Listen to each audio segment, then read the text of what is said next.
De onde veio o lema Ordem e Progresso presente na nossa bandeira de hoje? Por que a gente faz um feriado para um cara que tirava dente das pessoas?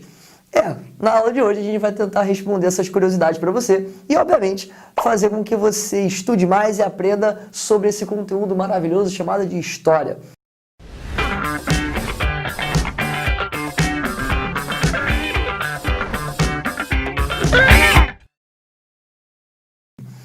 Hoje nós vamos nos concentrar sobre os anos iniciais da Primeira República, ou seja, a República da Espada. Ela tem esse nome justamente porque os dois primeiros presidentes da história do Brasil foram dois militares.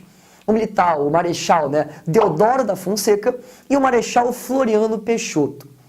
Não nos interessa muito saber os pormenores dos dois governos nesse momento, mas muito mais entender como foi a consolidação dessa república. Estamos deixando a monarquia e entrando num novo sistema político.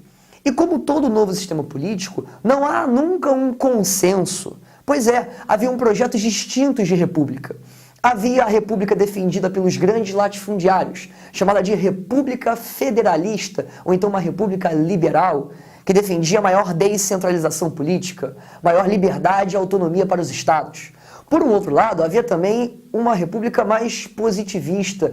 Alguns militares, como Benjamin Constant, defendiam uma república mais centralizadora, uma ditadura republicana, que era o que defendiam os positivistas. Tinha também um grupo político mais ligado às classes mais pobres do Brasil. Defendiam um governo mais autoritário para favorecer as camadas populares, tal qual foi a República Francesa. Por isso ganharam o apelido de os jacobinistas. Então esses movimentos republicanos, eles brigavam entre si para saber como seria essa nova república.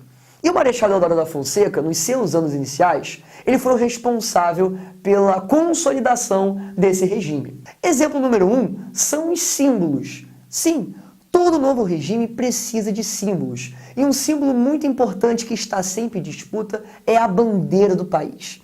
Por isso eu convido você a fazer uma análise das bandeiras da história do Brasil. Quando o Brasil se tornou uma república, no primeiro dia do Brasil republicano, foi levantada uma bandeira que se assemelhava muito à bandeira norte-americana.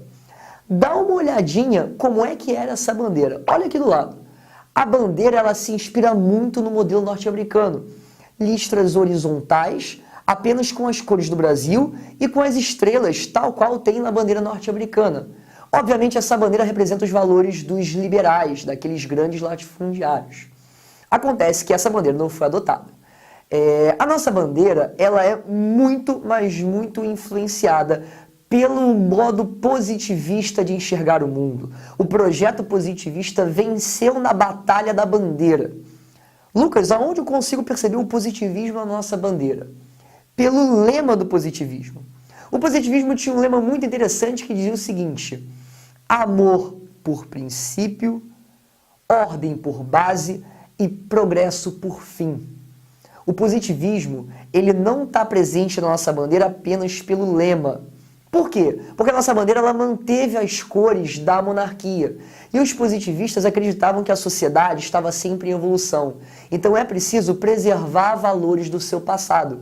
É por isso que a nossa bandeira atual, ela manteve muitos aspectos da bandeira da monarquia. Dá uma olhadinha como era a bandeira monárquica. A bandeira da monarquia, ela tem um losango amarelo e ela tem um fundo verde.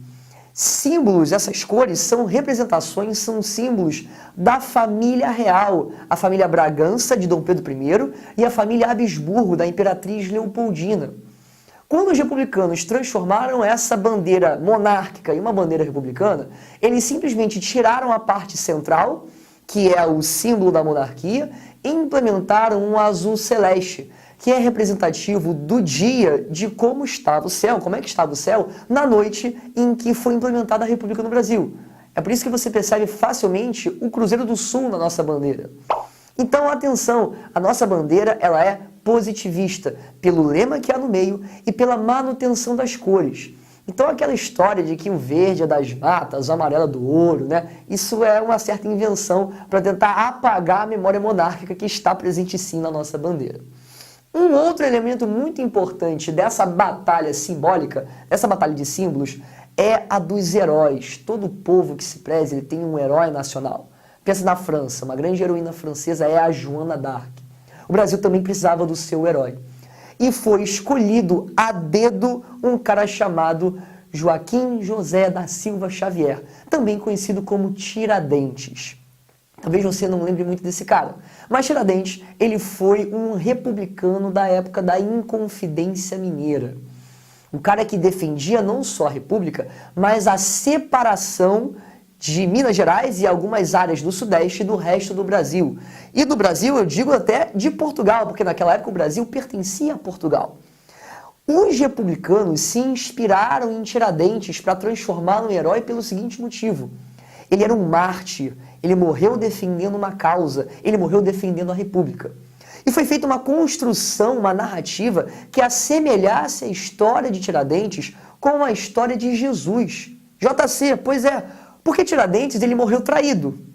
Há um samba muito famoso que conta a história de Tiradentes da seguinte maneira. Joaquim José da Silva Xavier morreu a 21 de abril pela independência do Brasil. Foi traído e não traiu jamais a Inconfidência de Minas Gerais. Quer dizer, ele foi traído, assim como Jesus, morreu por uma causa, que no caso dele era a República, no caso de Jesus era o amor ao próximo, mas olha como as histórias são semelhantes, são muito parecidas. A construção física de Tiradentes também foi feita para que ele se assemelhasse ao máximo a Jesus Cristo.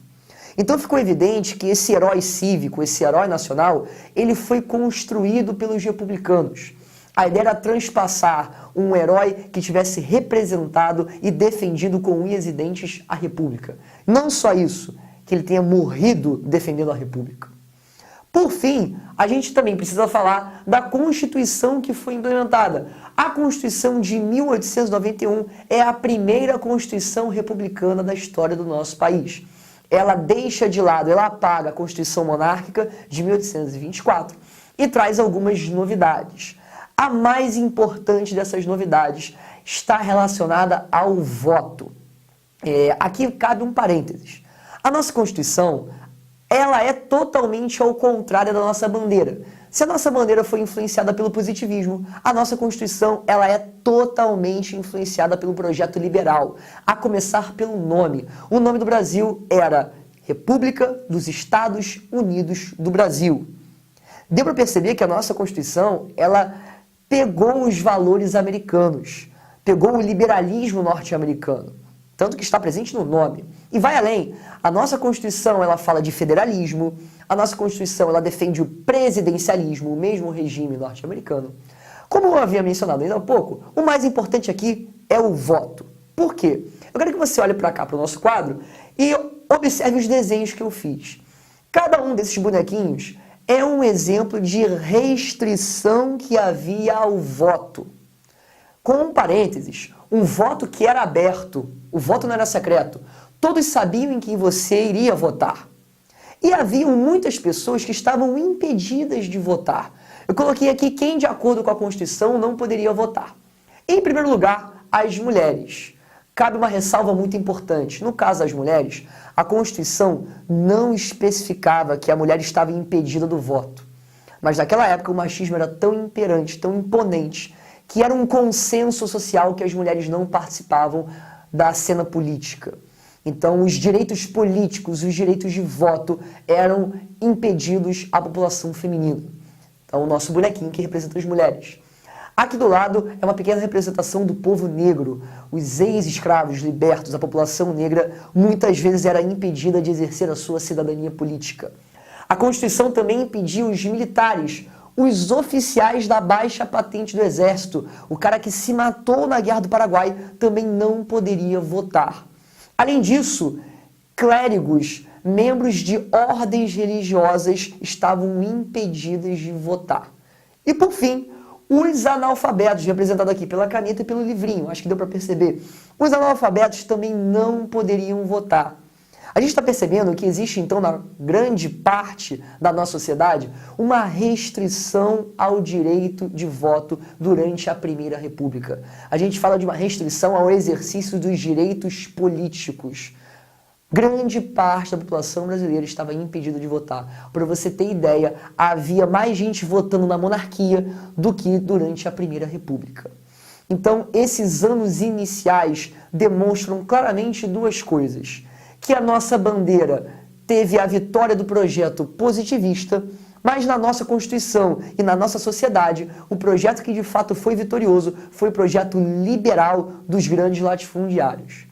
Tudo bem, espero que você tenha entendido mais sobre a Primeira República, espero que você tenha absorvido tudo que eu disse aqui. Se você ficar com alguma dúvida, qualquer dúvida, bota aqui nos nossos comentários. Se você lembrar alguma coisa, alguma curiosidade sobre esse período, escreve aqui também que a gente vai comentar, a gente vai trocar e vai gerar mais engajamento. Tudo bem? Um forte abraço, tudo de bom, até o próximo vídeo. Tchau, tchau.